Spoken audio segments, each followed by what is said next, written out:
boys and girls, all of my kings, queens, princes, and princesses, welcome to NFC Now. That's David Oblas. I'm Julian Virgin. We're coming to you. It's fight week, man. We got the fight of the decade coming up this Saturday, October 15th, District Atlanta. Fights start at 5. Doors at 4. Fights at 5 to 8 p.m. We have the fight of the decade between Doug Usher and Jared Knight Train Gooden. Again, that's this Saturday, October 15th, District Atlanta. Don't meet me there, beat me there. But before we even get into the fight of the decade on Saturday, man, we got to talk about the fight, man. And I'm joined here by NFC CEO, promoter, the man in charge, David Oblas. David, what's up, man? I'm trying to share our thing and make us go worldwide right now. Not only CEO of the fight, but engineer of the podcast, I guess. Hey, you're doing a damn good job, man. I feel like this is This is NFC Now Pod 4 with just you and I, man. And I feel like we're getting a lot more cohesion with what we're doing, and it's going great, man. Before we are joined by our awesome lineup of guests today, I got to know, what is the state of the NFC? What does it look like fight week for you, David? Today was busy. As I talked to you, I think, 9:30 a.m. My credit card was stolen this morning. So I think I've had my bank account hijacked twice in the last month, and credit card this morning. So that was fun. Got to spend half the day in the driveway cleaning gloves and shin guards. They don't get sparkling clean on their own. Someone's got to do it. That's discount Dana stuff. Charlene has offered to do it every show for the last 2 years, but she's never done it. So it's back on me to clean these gloves and shin guards. So that was a lot of today, just marketing, pushing tickets out, and doing what we do, scheduling all the people and stuff like that, printing all the forms, the seat labels. So Monday is usually my busy day, get as much crap out of the way as possible as I can before things go bad. And they always tend to go bad. What are ticket sales looking like right now? It's crazy. Ticket sales are not flying out the window right now the way I expected them to. I thought Doug Usher versus Jared Gooden was going to sell itself. I thought the people were going to go crazy about it, and I think they are for that fight. But the rest of the card's not the best card in the world. We just had a huge show at Monday Night Brewing. We've got a huge show at Tannery Row November 4th for the Jesse Wable Amateur Series. I mean, ticket sales are going well. The whole floor will be sold out by fight night.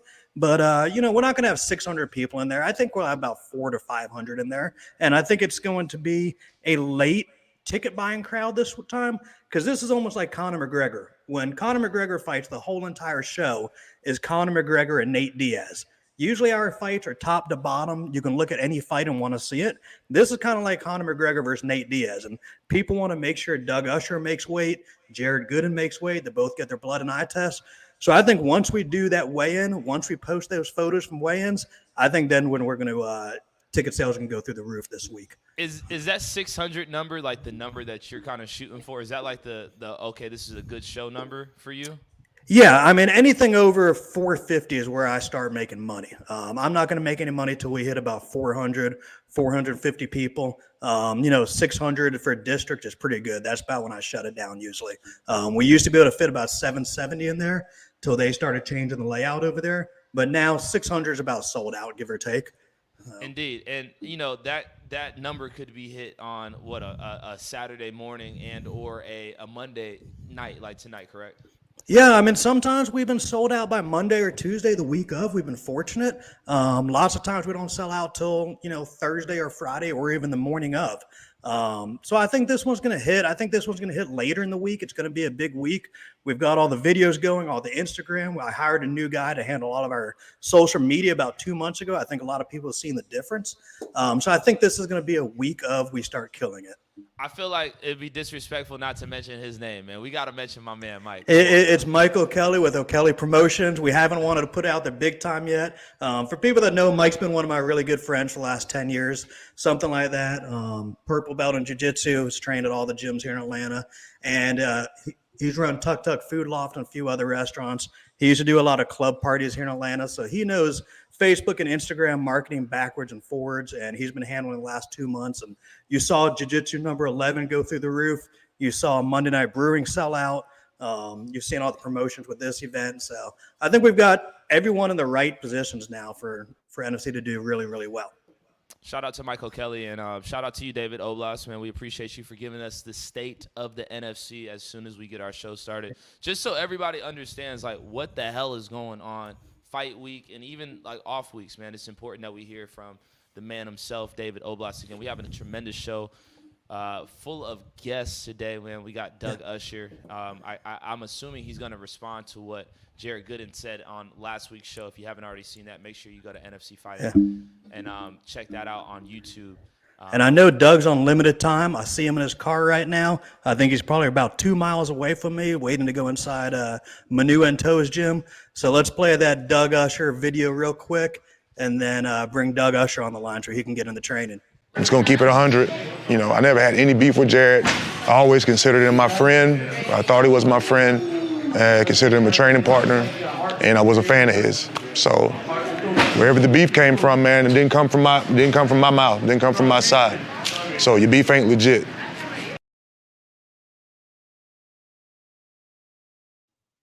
The beef ain't legit. Let's bring on Big Doug. Us here today on NFC Now, ladies and gentlemen, Doug Usher. Doug, what's up, man? How you living? What's going on, guys?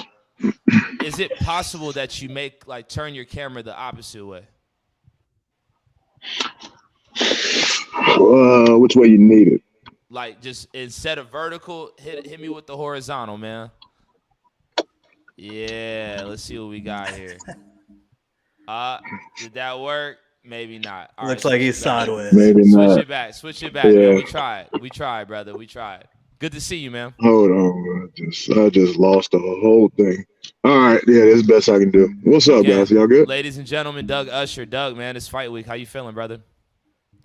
Feel great. Great energy. Good energy. I'm good. I'm ready to go.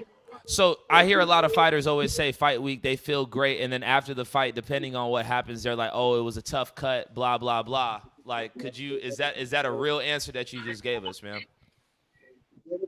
Yeah, it's a real answer, man. This is my first camp as a full-time fighter. I've had a full-time job my entire career plus a side job. So, yeah, it's a lot less stressful this camp now that I work for myself now. So that was really good going into this fight camp. Dave? Man, you do work for yourself, but you kind of also work for me. I've got you employed this Saturday. I employed your security team a couple weeks ago. I'm your number one businessman. But yes, sir. For the first time, I've seen someone attack you personally, and you didn't like it too much. I've known you for over 10 years. Jared said some personal things about you, and it fired you up for the first time. I was happy to see that. Yeah, it's a bit motivating, man. You know, I'm not one to talk a bunch of trash. You know, he attacked I got word that he'd been talking down on my name for a very long time.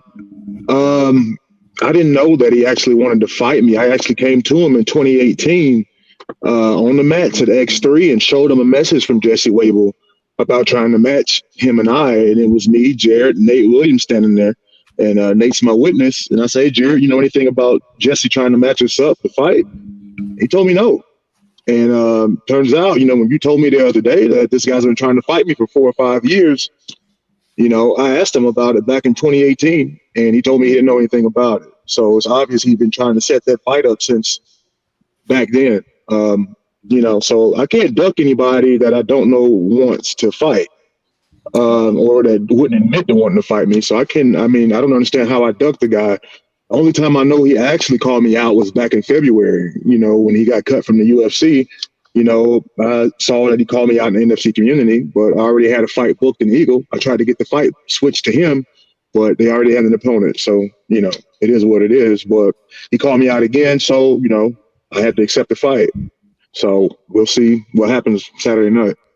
Yeah, and I think we asked him, he just called you out a couple weeks ago, but I said, Jared, you've called him out years ago, you know. So, yeah, he called you out years ago privately to Jesse and I. I don't think we tried to make the fight happen at that point because he was going in the UFC. You were on bigger things. So we kind of never even told you he called you out years ago. But, yeah, he called you out years ago. He called you out months ago, and then he called you out again 2 or 3 months ago. So, yeah, it's been a lot. Yeah, I mean, if he would have admitted to it in the gym when I asked him in 2018, I would have been okay with it. I would have fought him at NFC, outside, wherever it is he wanted to do it, you know. I'm not going to back down or lay down for anyone. So he wants to fight, we'll fight. No problem. I'm not afraid of anyone. I don't fear anybody. Like I said, I can't duck anybody that I didn't know wanted to fight. So I honor this challenge. So now he knows I'm not afraid of him, or maybe he still thinks I'm afraid of him. It doesn't matter. We're going to fight Saturday night anyway. So I don't have a need to attack that man's character. I got folks in my inbox with wanting me to post a lot of the stuff that he's done. I'm not that dude. I like Jared. I'm not going to attack his character. I respect him. But Saturday night, we're going to have to see who's the better fighter. And that's it. I'm not going to talk trash to you, Jared. I'm not going to attack your character. I'm not going to talk about your mental health like you did mine. I'm not that kind of guy. My daughter just tried to kill herself 2 weeks ago. So I'm dedicating the fight to my daughter because she's going through some mental health stuff. And to anybody out there suffering with mental health, we all as an NFC community need to, say a little prayer tonight for our good friend Harrison. Harrison Aiken, he's going through some stuff with his mental health. And I've been talking to him a lot during this fight camp. So y'all keep him in y'all's thoughts, man. His daughter, his little baby had to have surgery, the other day. She's doing fine, but, he's got a heavy heart right now. He's dealing with some things. So we need to reach out and check up on Harrison if you guys can. We talk all the time about the fight community. Obviously, you were watching the pod last week as Jared, spoke very candidly on how he felt about you and why he called for this fight, man.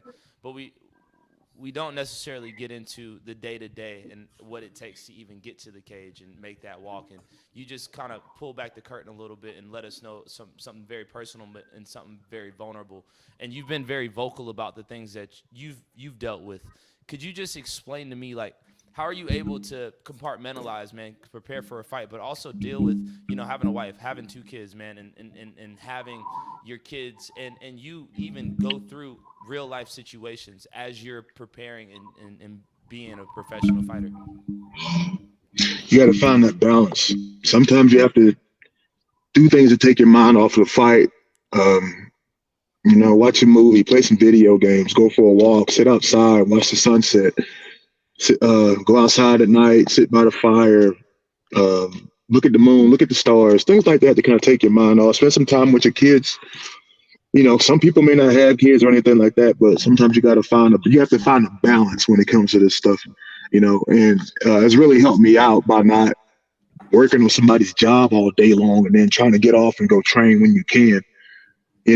Like I said, now that I work for myself, I make my own schedule and, I can train two to 3 times a day, which has really helped me out and gave me a lot more calmness and sense of peace about everything. So, you can see I came on the podcast smiling. You guys never see me smile. So, I'm in a good mood. I'm ready to go.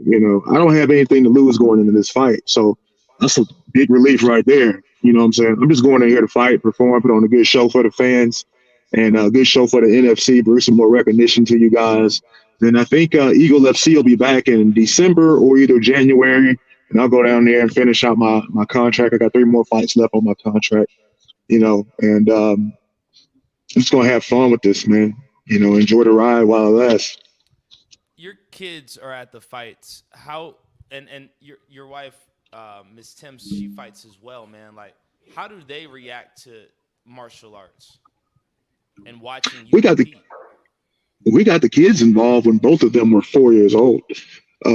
So they've been Ray is getting ready to turn 10 November, and Eli he just turned 7 back in July. So they've been doing jiu-jitsu, so they was 4 years old. They've already got belts and everything. So, I introduced them to judo a little bit. I'm gonna wait till they get a little bit older. And then, because judo's a little more structured. So I'm gonna bring them back to judo at a later date, but they love it. They love it. They love going to the fights. And I think one of their favorite fights is our NFC heavyweight champion, Austin Green. Congratulations to him. Brought another belt back to the gym. So congratulations to Austin Green. Also, congratulations to my teammate, Shamel Finley, on an awesome job last weekend. ATT Gwinnett, those guys are on fire right now. Shout out to Team Manu. Independent, all my guys down there, the Independent and Noonan. I'm proud of all my guys, man, all my teammates. You guys are a great inspiration. And man, y'all give me drive and motivation, man, to keep this thing going. I've got one question. I think a lot of people are waiting to buy tickets till later this week. It's one of our, it's not a slow selling event, but I think everyone's waiting until the week of, because I don't know if you heard me earlier. It's kind of like Conor McGregor versus Nate Diaz. You know, people are only coming to see one fight. They're not coming for the rest of the fight card. I mean, the fight card's decent. We've got MMA, we've got Muay Thai, we've got a title fight, we've got pro wrestling for the first time ever, and I think we're going to see Austin Green in that cage. You know, we've got 2 jiu-jitsu on there, including tag team jiu-jitsu. But this is only about Doug Usher versus Jared Gooden. This whole event was created for you guys, an early 5 to 9 p.m. show. Is there any chance of you or him pulling out of the fight or not making weight or anything like that? Not at all. Not on my end. So I know I'm not going to pull out. I know some people probably said that I was going to pull. No. Never, ever, ever, ever, ever. No, sir. I'm there. I will be on weight, on time. Matter of fact, I'll be there early. And there's no way I'm pulling out of this fight. I worked way too hard this camp. 2-a-days and things like that, man. I spent way too much money, too. I'm still spending money. So, yeah, I'm fighting, period, point blank. We coming. And when you guys do fight, how do you see the fight going? You've trained with Jared 100 times in the past, probably. What are his weaknesses, and how do you plan to exploit it without giving out too much? Well, I'm not going to give out anything. So, you know, me and him got a lot of mat time together. So I don't know where he's coming from, but we've only trained 10 times. Like you saw Nate Williams posted all those pictures from 2018. And a few of those pictures, me and Jared are standing side by side. So, I don't know if you can see that. We know each other very well. Hunter McKendrick just said online, I've seen both guys personally on the mats together over 25 times, is what Hunter McKendrick said. So you guys have a lot of training time together. Right. So his last fight, when he fought Emperor, you know, I'm very familiar with Emperor's style. I've watched Emperor for a long time. We were sparring. Me and Jared were sparring. After the round was over with, I said, hey, Jared, you know, because he was fighting him the next week. I said, hey, Jared, if you come down the pipe on him, keep your strikes down the middle on him, because he fights with his, you know, he throws hooks. I said, if you come down the middle, you'll catch him with something, Jared. I said, you can beat him. I said, I believe you can beat him. You come down the middle, and then, you know, you take him down. He's not really a ground guy. You know what I'm saying? Take him down. I was like, I believe you'll get him. You can get him. All right, bet. That's what he said. And he walked off. I had no clue this man hated my guts, and that he's been talking crap about me for the last 4 years and trying to fight me. I didn't even know. So yeah, it was a shock to me when he called me out, because I thought that after February, you know, when he came over and started training with us at ATT Gwinnett, I thought everything was cool, you know. So he comes over to me, hey man, you got somebody to go with? No. Well, you got me now, baby. Let's go. Okay, cool. We touched up. We started sparring. We did that a couple of times, you know. So I don't know where he was coming from with this beef, and from what he got from Warren, you know, I talked to Warren after he fought Emperor, and I was like, I told him to do this, told him to do that. You know, I thought he had a good shot at beating him. I did say, yeah, when we were sparring, you know, I landed some shots when we were sparring. I did tell Warren that, but it wasn't in a negative way. I tried to help Jared for that fight. So I don't know why he's twisting it like I'm talking crap about the man. Even though I know the man had been dogging me for a very long time, I was still respectful enough to him to help him train for his upcoming fight and give him some tips and some pointers on how to fight his opponent. Also, when he fought Ladarius Jackson at Cowboys, I came out the back and went down to Jared's corner during the fight because he kept getting taken down. As he was getting up on the cage, he was starting to strike Ladarius, and I said, no. He looked directly at me, and I was like, punch the underhook, get the wizard, circle your hips off the cage, go to the body because he's tired. He's tired, go to the body. Jared hits him with a body shot, drops him, jumps on him, tries to finish him off. Round ends, he comes out second round, catches him with a flying knee, puts him out. I've never done anything but tried to help Jared. So I don't know where his beef's coming from, but obviously the guy hates my guts. I'm a bitch. I'm a coward. My anxiety won't allow me to show up to the fight. I fought nothing but cans my entire career. Okay, no problem. No problem. Doug, could you take us behind the curtain and educate me just on gym culture? Because you train with somebody, does that automatically make you and that person that you train with friends, or is there like a code there? It's kind of sort of a respect thing, man. It's a code there. For me, like I know I've been offered Dewarrius Tubbs a few times. That's my training partner, man. And that's one of my great friends. I'll never fight him unless somebody puts 50 grand up. Then we gotta fight. We got families to feed. You know what I'm saying? And sometimes friends have to fight each other like that if the money is right. You see what I'm saying? If the money is right, yeah. I mean, you don't turn. I fight Oakloss for 50 grand, and I take a dive for 75. You know? Well, I've let him win for 75 grand. Yeah, and then we go out and get drunk, get steaks afterwards, whatever, man. You know, at the end of the day, it's a business. But you don't purposely train with somebody and then scout them just so you can call them out. That's just low down, dude. Could you, you know, and I'm a martial artist at the end of the day. I'm not a fighter. I'm a martial artist. I have belts in different different martial arts. So it's a respect thing for me. And I respect everybody. I still respect Jared. Even though he hates my guts, I still respect that man. Because at the end of the day, we're going to go in there like men and we're going to settle our differences. No matter who wins, we get the opportunity to fight each other. And I respect that as a martial artist. So, yeah, there is a code, especially when it comes to me. I'm not going to fight somebody I purposely seek out to train with. I'm not going to do that, man. That's disrespectful. I'm not going to dog somebody's character. I'm not going to talk about somebody's family. I'm not going to talk about somebody's mental health or anything like that, man, because there were times when I was going through anxiety, man, where I had visions of me picking up that 9mm and just putting it right here and just getting it over with. So that stuff is serious, man. You don't know what somebody's going through inside. You be making fun of them and talking bad about them and stuff like that, about their mental health. You don't know what somebody's going through, you know? And yeah, it's kind of emotional. I get emotional when I talk about stuff like that because I had that thought going through my head of sitting there blowing my brains out.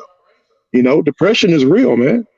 So like I said, you know, somebody going through that kind of stuff, you got to check on them while you can and try to reach out to them, talk to them, get them the help that they need because they could be gone within a matter of hours, man. And you're going to be sitting there saying, I wish I should have did this. I should have did that.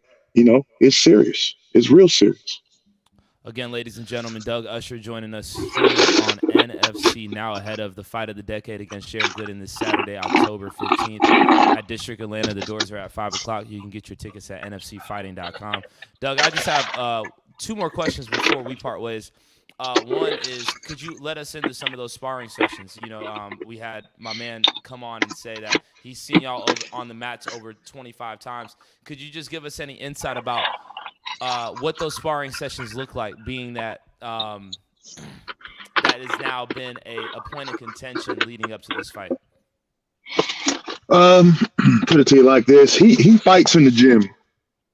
So I'm not one to do that. I like to try to take care of my body and stuff like that. Everybody knows when I spar, it's technical. You know, even when I spar Jared, you know, I know he goes hard and, you know, he punches hard, kicks hard, you know, things like that. I just don't do that because I believe in taking care of my body. I'm in the ring and not in the gym, but you know, that's his style and that's a few other guys' style, you know, they like to go hard like that. But and so he's tough, he's real rounded, jiu-jitsu brown belt, hits hard, got good boxing, you know, he's a tough dude. He ain't nobody to sleep on, you know, he got to the UFC for a reason. You know, I got the Eagle for a reason. UFC said for the last 4 years I was too old to get in. So, you know, I went to Eagle and got the same amount of pay that I would have got to go to the UFC. So I've achieved what I set out to achieve in my career, you know. But my body feels good. I don't have a bunch of miles and a bunch of injuries because I took care of my body in the gym. Indeed. David?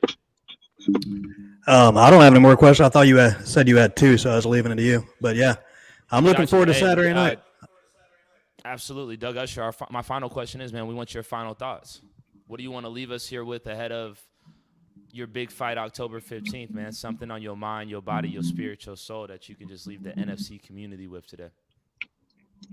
Well, I'm coming out there to fight my heart out. I fight for my family. I fight for my ancestors, and all of that's included in my legacy, my family and my ancestors. I have that Blackfoot Native American bloodline on both of my dad's sides, and they will be with me when I go into that ring, as they always are. So come out, see a great night of fights, catching pro wrestling. Come out and watch me and Jared get in there and put it on for Atlanta, for the Southeast, for all the fans. Jared, I respect you, man, and I will see you Friday at weigh-ins, and Saturday we're going to go to war. I love it. Doug Usher, we appreciate your time today, man, and I can speak on behalf of David Oblast, man. We respect you as a martial artist, man, as a father, as a fighter. So thank you for joining us, man. Look forward to watching you compete on Saturday, brother. Yes, sir. We see y'all on Saturday. Respect. Again, ladies and gentlemen, Doug Usher. Is it Yamato? Did I say that right? Yamato? It is Yamato and How You Broke. And I asked Doug to do two things. One, be in a well-lit area, and two, a quiet area. I don't think that qualified as well-lit in my book, being the back of a racetrack. I will say this. With the sun going down, it was well-lit at first, and I think towards the end, we may have held him over a little bit. Just you got a plan, right? You got a plan for the well-lit situation. Indeed. Before we get to our next guest, I want to know your thoughts just about the interview and now hearing Doug Usher's side of the story after we heard from Jared Gooden last week. It's interesting. It's fun being the second person interviewed because Doug got to hear Jared's interview and he got to have a comeback. If Jared was here right now, it'd be fun seeing what his comeback was to that. But I think lots of times when you talk to other people, stuff gets circulated so many different ways that when you say it to one person says the next, one person says the next, it doesn't come out the way you intended it. I do also remember Doug at the fight at Cowboys giving Jared advice. Wow. I do remember that from years ago. I've never had an issue. I've never seen either one of them have an issue with each other, so it's definitely surprising, but it's fun. I mean, these are the fights that people want to see. So it makes it fun for all of us. I mean, it wouldn't be as much fun for you as an announcer, me as a promoter, the next guy, Lawson, being a commentator for the fight. These are the fights that we live for that are fun, Atlanta versus Atlanta. So, yeah, it just makes it a hell of a lot more interesting for us. Doug, I know you're the promoter, man, but do you have a dog in the fight? Like, how do you see this fight playing out? I think it's going to be tough. I think both of them, and that's why I want to get Lawson's commentary on it. I think both of them can knock the other one out. I think Doug can submit Jared, but in my head, I don't think Jared can submit Doug. But both of them have knockout power, but I see Doug winning if it goes to the ground. Before we get to our guy Lawson, I just got to say, man, throughout our time visiting gyms, Jenna Lee and I, again, founder and CEO of Flatline Cinema, who made our promo videos for today, the amount of respect people have for Doug in this community, the NFC community, I think it's very admirable. You know what I'm saying? I haven't been a part of this community for too long, but just when you hear people talk about like, oh, no, Doug's an OG. Like, no, Doug's an OG. Like, I respect him as a fighter. I think that's very telling of, you know, the work that he's put in and just the man that he is on and off the mat. So, and speaking of OGs, the next guy, Lawson, is probably, in my opinion, one of the biggest OGs I've ever known. So let's not delay with him. I know he's been waiting for a little while to get on here. Can you hear us, Big Lawson? I can hear it. Can you guys hear me? We can, loud and clear. Excellent. So you'll be the commentator this weekend. And I was telling Julian about who Lawson is earlier on the phone when we spoke, and I think he's never known you as the fighter. And I know a lot of people don't know Lawson as a fighter. So I was just looking you up earlier to tell people who is Lawson, because they see you as the commentator at the fights. They know you're one of the best-dressed guys, but you probably had 20 pro fights. And just looking at the resume of guys you fought, I've said 100 times, you will always be my favorite fighter. You were the toughest son of a bitch ever to go through the NFC cage. I think when we did the awards banquet, you were the first person I gave the toughest fighter award to. But looking at your list, I was looking at a couple minutes ago, Joshua Blyden, Nathan Williams, Rusty Crowder, Cameron Neville, Nick Sprayberry, Kevin Smith, Shane Crenshaw, Keith Richardson, Rand Weathers, John Kyrgios, Rand Weathers again, Ronnie Rogers, Jarrell Bowman, John Kofor. I mean, you look at everyone in the state of Georgia, or everyone in the Southeast, you fought them and you beat both their asses. At least I tried to. Yeah, that's true. Lawson, I have nothing but respect. I've had a really good career with the NFC. I loved every fight I was in, and I loved a good scrap. That was the main thing. It really wasn't ever about winning or losing for me so much as just going out there and making a really good account of myself, in front of the crowd, entertaining people. Man, I don't really mind getting hit in the head, so that played into it. I can't lie, Lawson. David Oblas had to take me to school this morning when I was on the phone with him, man. He again, I know you just as the announcer, but he was like, listen, Lawson was that dude, man. And I also did some research before we got on today, and I just got to say, man, I respect what you've done. I think my first question is your why. Like, why did you love fighting so much? I wasn't like, growing up, I wasn't a very big kid. Even though I wrestled a lot, like I still experienced a solid amount of bullying growing up, and I never sought out fights, but I definitely had to defend myself on more than a couple occasions. Eventually, through wrestling as well, it built into a desire to kind of experience, real fighting. And then when I came of age, the UFC started really picking up steam, and I started my career, and I just found that I loved every second of it. It's hard to describe, but it's one of those things where like you're absolutely present. There's no thinking about what's happening in 10 minutes. There's no thinking about the last 5 minutes or 3 days before. You're absolutely in tune with the moment. And to me, that was absolutely the most wonderful thing and the biggest high. I think I've told people my biggest mistake in promoting was never getting you on TV, because I worked with TV a lot. I think we did 2 Bellator shows, 3 or 4 LFA shows, an LFA show in South Carolina. And it just worked out that unfortunately you were not on any of those shows. And when I look at all your fights at Wild Bills and Cowboys and Center Stage, nearly any one of those fights that you were always in would have been the Forrest Griffin versus Stephan Bonner fight on TV.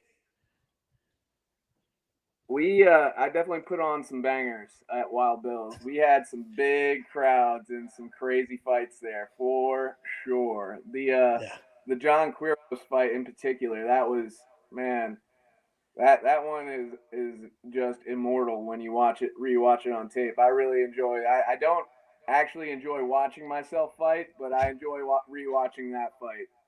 That was a good moment for me. And I don't think people that weren't back there in the heyday of my fights at Wild Bills understand it, but we used to have 3,000 to 3,500 people per fight at Wild Bills. In comparison, now we average 500 to 700 people. So imagine 3,500 people at Wild Bills. You couldn't even come close to seeing you. You could only see the 3 big screens up there to see how bad it was. And I don't even think back then we had 4D or anything like that. And that was when we were still in the ring. It was the Hooters ring. Yeah. Oh man, yeah, because John almost went out at one point. He almost slid out from underneath the bottom rope. So I guess we brought you on today to see what you think about Doug Usher versus Jared Gooden. You'll be one of the 2 commentators Saturday night, you and Zach. What are your thoughts going into this one? Well, I've trained with Jared. I know Doug. We've seen each other at every single NFC event. I think they're both great guys. I definitely think it's a, kind of a youth and explosiveness versus old age and trickery battle.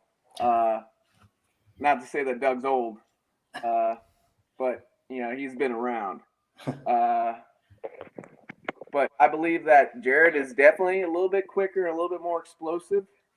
And if I'm Doug, I want to make this almost a standing grappling competition until Jared is a little bit worn down, and then maybe work more into the striking area.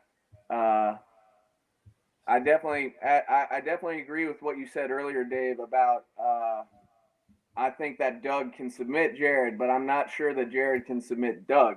And that's not saying anything knocking Jared's ground game. He's actually very skilled on the he is a brown belt.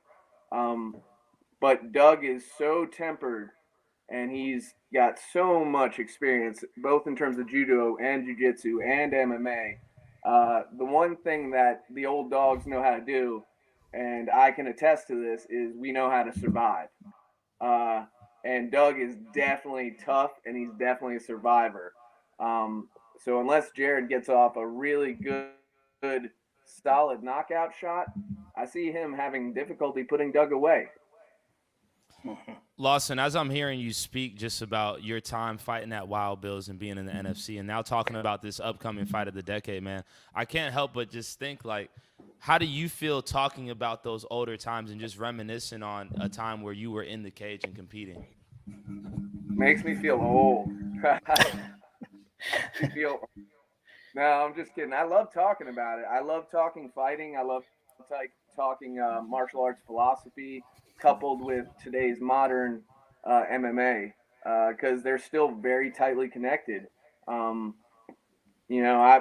as Doug said earlier, he considers himself a martial artist. I too consider myself a martial artist because once you get to a certain age, you can't necessarily be just a fighter anymore.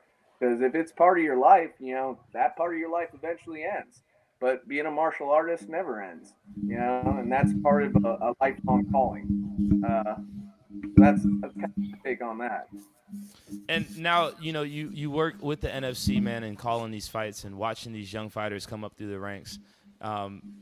Does that help you kind of keep that martial artist in you alive? And what does it feel like watching the next generation of fighters come up and just even seeing the NFC just take different levels and steps and strides? For me, I take a lot of pride in it. Everybody treats me with a great deal of respect. All the new fighters do. All the coaches do. We all like to talk a lot of shit. We all like to poke fun, but at the end of the day, we all highly respect each other, and that's my favorite thing about the Atlanta community in terms of fighting is that we all act mainly as martial artists. We do talk a lot of shit, but that's part of the game. But we all shake hands, we all hug after the fight is over. And I think that's a big thing, especially for our community. Maintain that type of discipline. And not give to our emotions, not give in to our baser instincts and do something dumb or say something dumb. I think once the hands are thrown, I think we're all really good about shaking afterwards and just bowing out if you took your loss. Again, ladies and gentlemen, Lawson Williams McClure joining us here on NFC Now. That's David Oblas. I'm Julian Virgin. Lawson, we appreciate your time. Now, I got to know, right now as you're announcing these fights, do you have a couple of fighters that you're like, nah, I'm like watching for that person? A couple of favorite fighters on the NFC roster right now? Honestly, there's so many good young up-and-comers and amateurs that it's really anybody's game, and everybody's improving every fight. I'm really looking forward to seeing my guys coming out of SBG Athens start tuning up and really getting in there and getting more experience because I move around with them in the gym and I get to really see and experience their journey with them.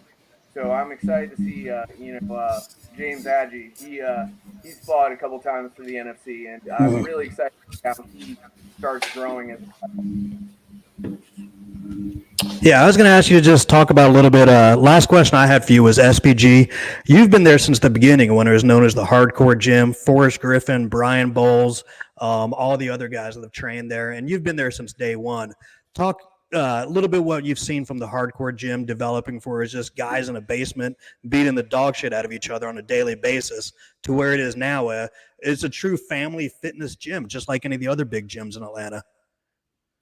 Yeah, no, I mean, I was there when we started making the transition, and we became less and less of a fighter's gym and more of a, family and martial artist gym.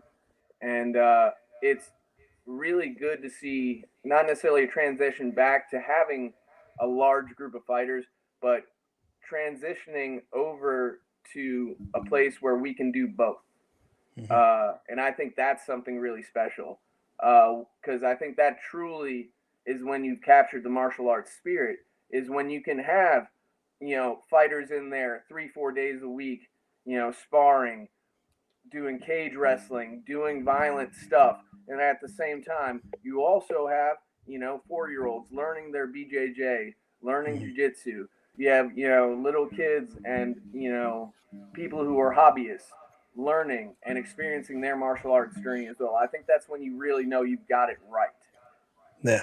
So I think the last question I had for you is, who are you picking as the winner? You got Doug Usher, you got Jared Gooden. Who are you taking and how's it going down? Oof, that's tough. All right. So I hate picking because I don't want to upset anybody. But, Jared has won 2 of his last 3 fights. And I think that makes a difference. I'm going to go ahead and I'm going to give this one to Jared. Wow. Interesting. Yeah. I hope that Doug proves me wrong. I hope they both win. I can't really say anything negative about either gentleman.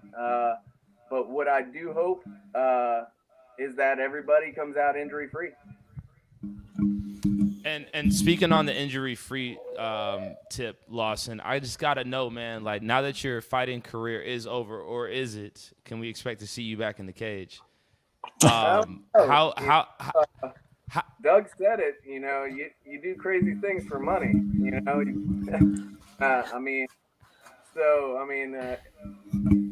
If some dollars get thrown at me and it seems like a fun opportunity, I've always wanted to do one more. As the saying goes, I may not be as good as I once was, but I'm as good once as I ever was.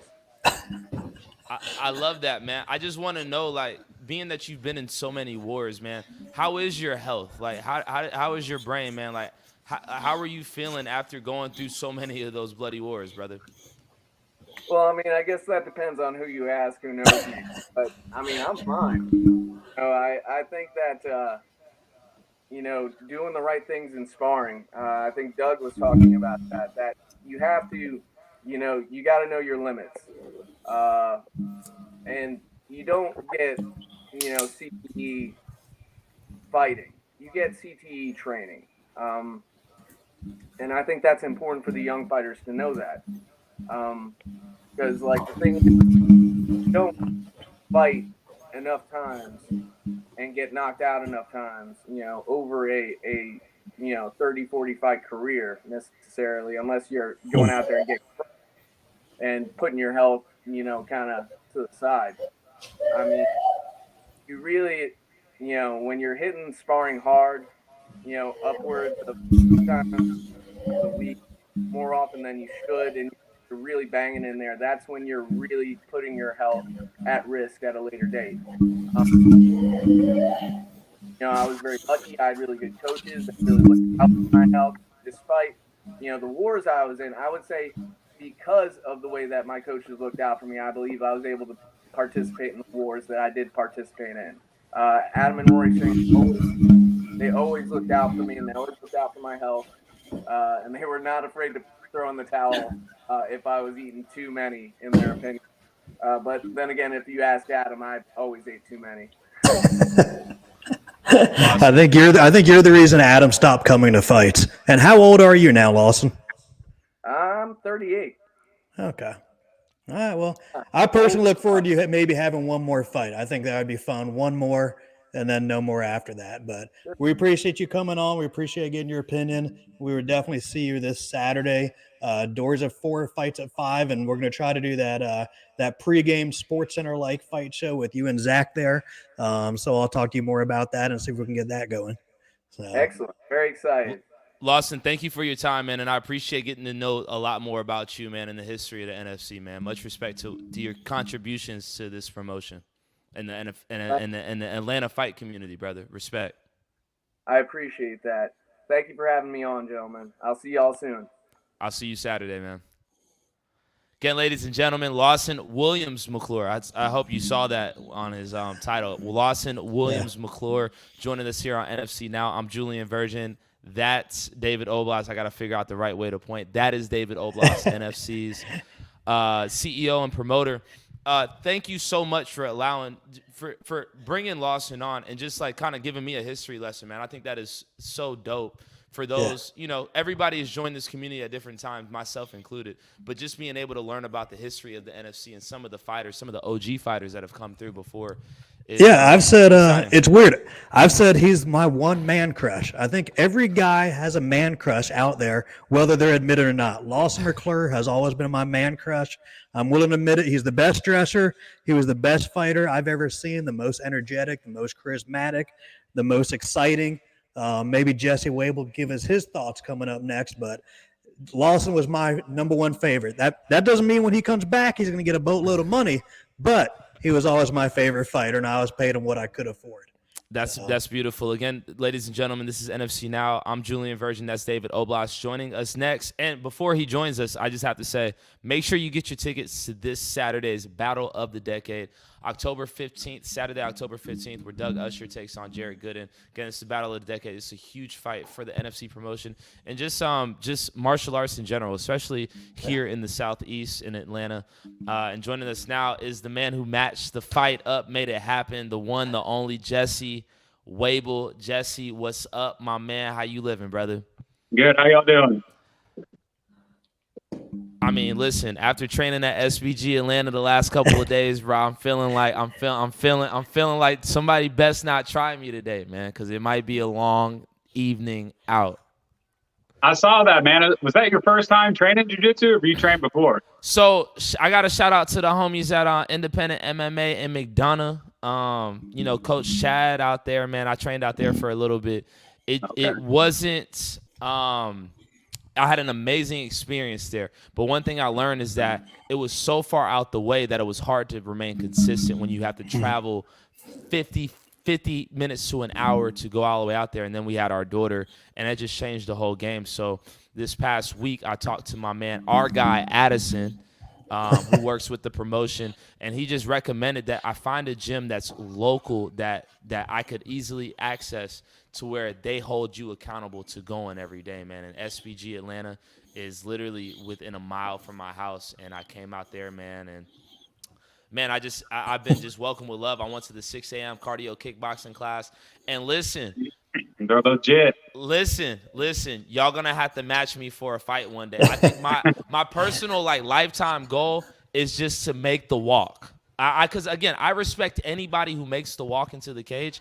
I would love to just hear some walkout music, walk out and hear somebody announce my name, and me just put my hands up like this, in front of the cage. I would just. That was the only reason I did jiu-jitsu. I also had the same goal. I've been doing this for over 20 years, putting on events. I wanted to have a walkout. I wanted to touch the cage, just touch it, and then walk my ass right back to the dressing room. But I didn't think that was going to be possible. So I did the next closest thing that I could. Jiu-jitsu, basically an MMA fight where you can't punch or kick. So that's what I did. I did it once. So, yeah, you're going to have to do it on your bucket list. And I told Jenna Lee that I think I talked to her Saturday. And I told her, hey, I found out a little birdie trained jiu-jitsu today.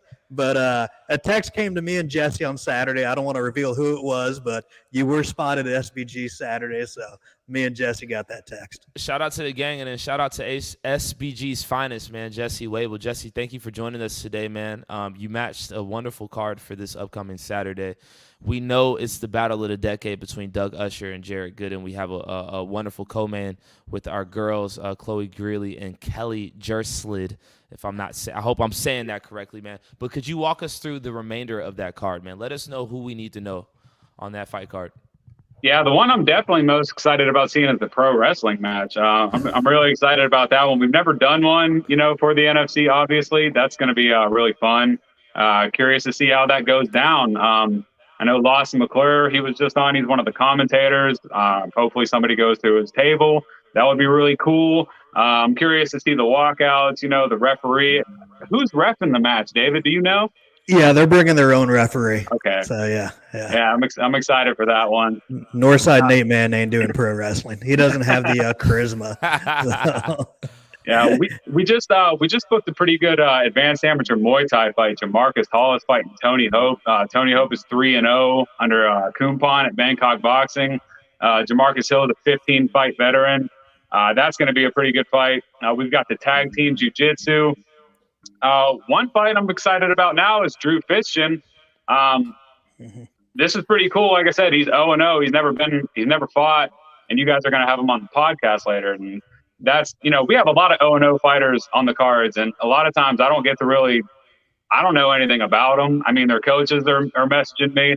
So I am actually pretty excited to see his interview later and get to know him. And it's cool seeing an 0-0 guy get an interview on here. So shout out to you guys. That was a good idea.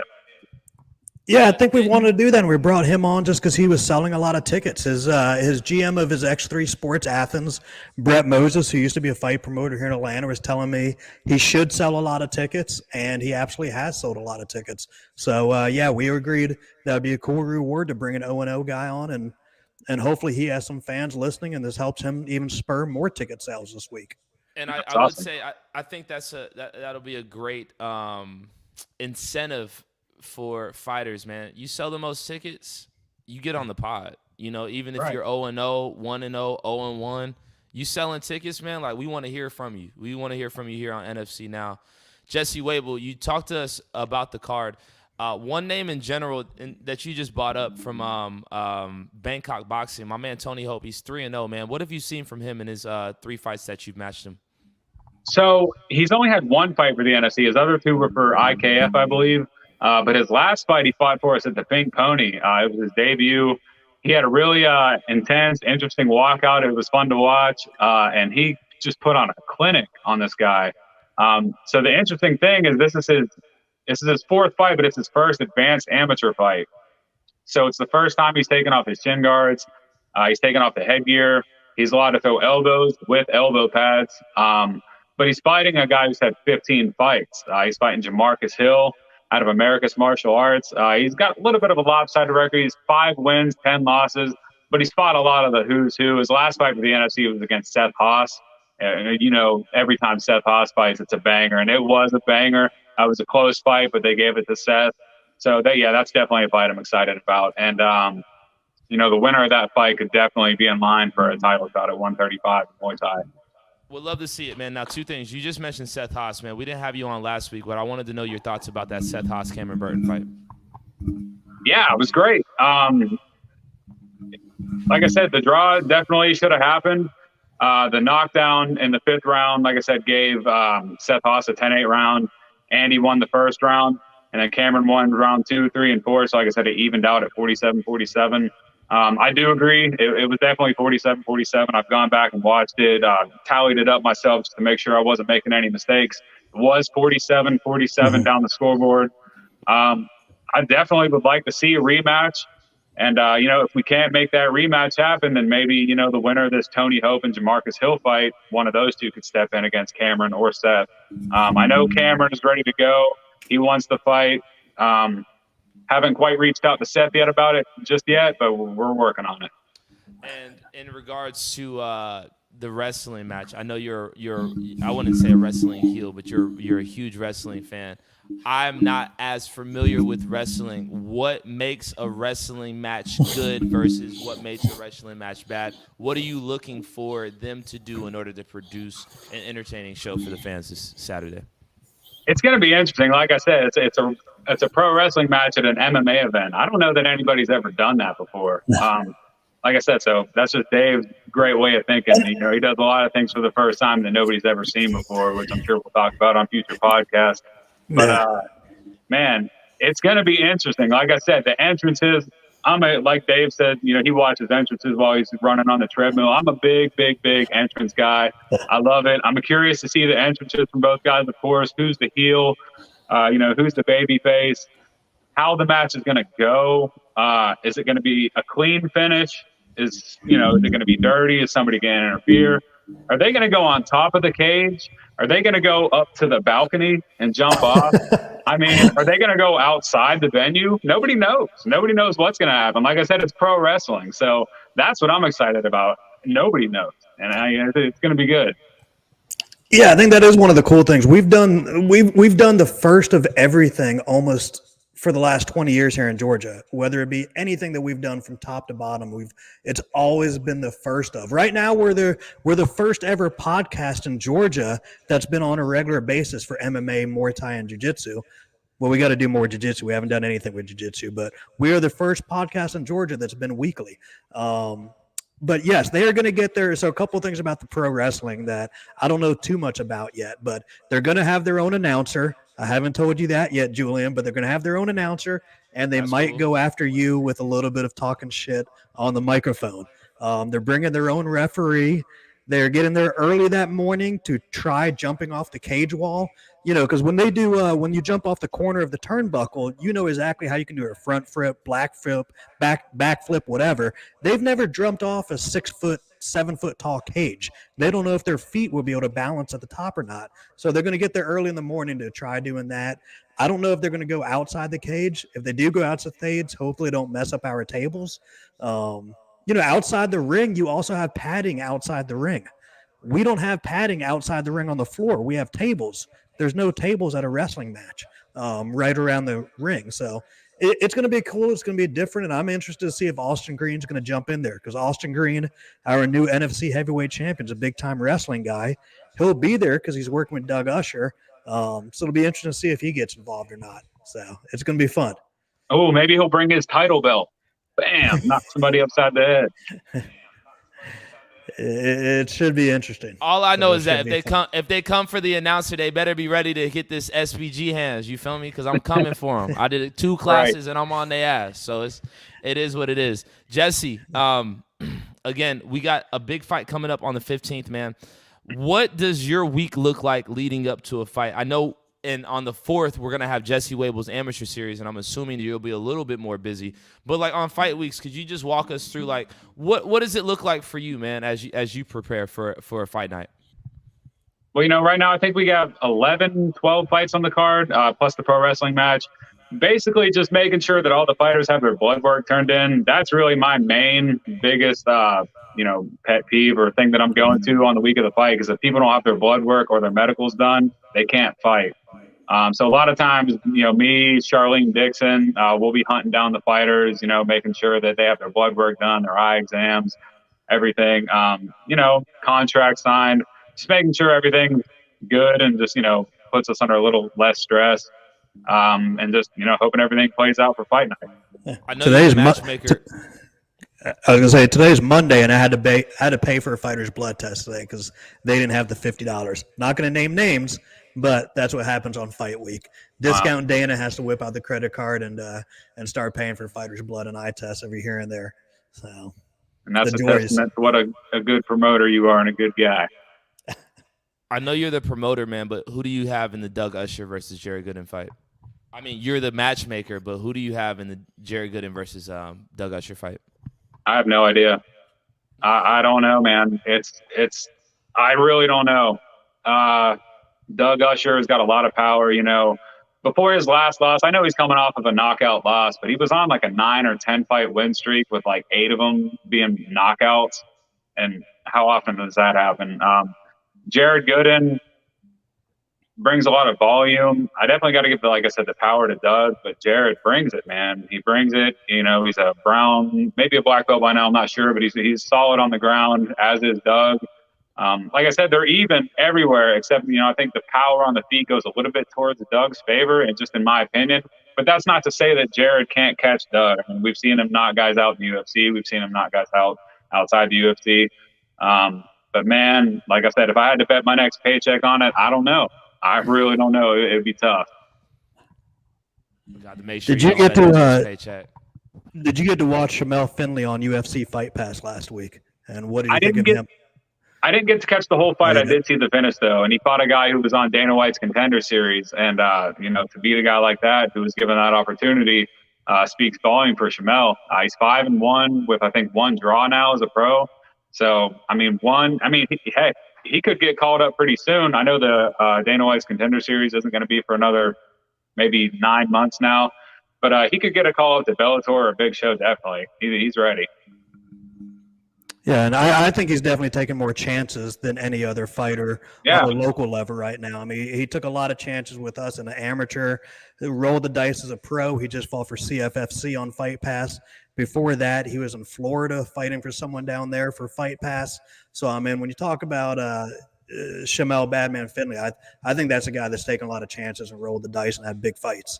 Yeah, I think 4 of his 5 wins or 4 of his 5 pro fights were on UFC Fight Pass. And I know they brought him in the fight before last, basically to lose against one of their top guys. And Shamel brought it to him, and that was his draw. But, man, that was a good fight. And I actually thought Shamel won that fight. I think the judge may have been a little biased, but, that's neither here nor there. But, Shamel, he's definitely a prospect on the Georgia scene for sure. I just got to correct y'all real quick, man, because his mama and his whole family corrected me. I think it was his stepdad or something, man. It's Shamel Badman Finley. Like, they cussed me out backstage, so like I'll never forget that. It's Shamel, not Shamel. Shamel Badman Finley. The funny thing is I see him in the studio right now waiting as a guest, and when you just corrected us, he gave the 2 thumbs up for that. So I think he's going to have to say a word in a minute just here. But, yeah, he gave you the 2 thumbs up. Jesse, wait, but before we get to Shamel, final thoughts, man. What do you want everybody to know about the October 15th card? Yeah, guys, you got to get your tickets. You got to be there. It's going to be a really fun, a really different event. Like I said, it's unique. The pro wrestling, tag team jiu-jitsu, amateur MMA, amateur Muay Thai, pro MMA, the fight of the decade. Tickets are still on sale at nfcfighting.com. I'm telling you guys, you got to be there. It's going to be an awesome one. I had one more question before we let you go. I kind of dubbed it the fight of the decade. I keep up with the events, but you keep up with the individual fights. Would you say this truly is the fight of the decade, or can you think of a fight we've had that was bigger than Doug Usher versus Jared Gooden? I honestly can't think of a bigger fight on this caliber. With the high level fighters they are. Like I said, Jared was a UFC vet, has fought for Titan FC, all the other organizations. Doug was just fighting for Khabib's organization and Eagle. Man, I really can't. Can you?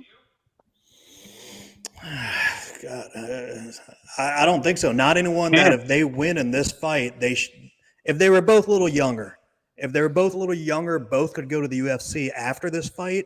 But unfortunately, they've both aged a little bit. They've both been there, done that. Jared lesser than Doug. But no, not anyone near as experienced. I mean, I think one of them has 30 fights. The other one has 20 fights. So no one near with this experience. Yeah, agreed. We got some questions for you next week, man. Jesse, we hope that you're always as stable on NFC Now. Man. We appreciate your time tonight. Tell Tiff and the kids we said hello. Thank you for joining us, man. Thank you for your time. Yes, sir. Y'all have a good one. For sure. Again, ladies and gentlemen, this is NFC Now. I'm Julian Virgin. That's David Oblas. He's working things behind the scenes, making sure that it's just the two of us. That's David Oblas. I'm Julian Virgin. This is NFC Now. Coming up next. Who do we have next? Tell us who we have next. Coming up next on the pod, man. And I believe he said this is his first ever pod appearance. So we're gonna welcome him with a warm welcome, and we're gonna make sure we say his name the right way. Shamel Badman Finley is joining us here on NFC Now. Shamel, my boy, it's been a minute. How you living, bro? Hey man, I feel great. I'm happy. I'm healthy. I feel accomplished for the year. Before we talk about the fights, man, let's talk about the pod, bro. Are you a little nervous about this experience right now, man? What's your emotions like? No, for real, I really am. Like I worked out getting nervous about the fights and all that. Now you would think that this would be small to me, but my heart was beating. I was like, oh shoot, I'm coming up. Hey man, I appreciate you for correcting them on my name. They've been butchering it for years, and I just been like, you know what? I let it go because I'm like, okay, one day I'm gonna earn, everybody saying it correctly. One day it's gonna be you're not gonna be able to say it, wrong. So I was like, I'll just earn it, fine. Bro, I'm telling you, I'll never forget that time at District Atlanta where we were in that back room, and I was interviewing you, and you had your whole contingency squad, bro. You had the whole hood back there. Oh, and yeah. I said Shamel, and I swear it was your stepdad or your dad. Somebody was like, yo, it's Shamel. And I was like, I'm not going to forget that ever again, man. So respect to him, man. You're coming off of a huge victory this past weekend, man. With let me get this right. It was CCFC. What is that promotion? CFFC. CFFC. What is that promotion? Cage Fury Fighting Championship against Santo Curatolo. Yeah. You got the TKO finish in round 2, man. He waved the white flag, man. What were your thoughts about that fight, man?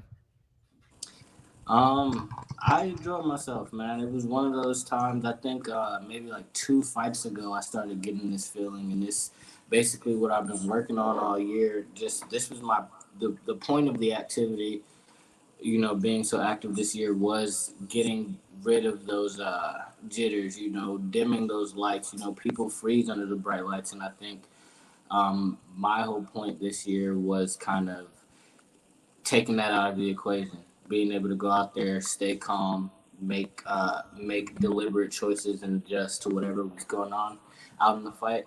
And I feel like I did that pretty well, man. I think we stuck to our game plan. We got him tired. We hurt him, and then, he didn't answer.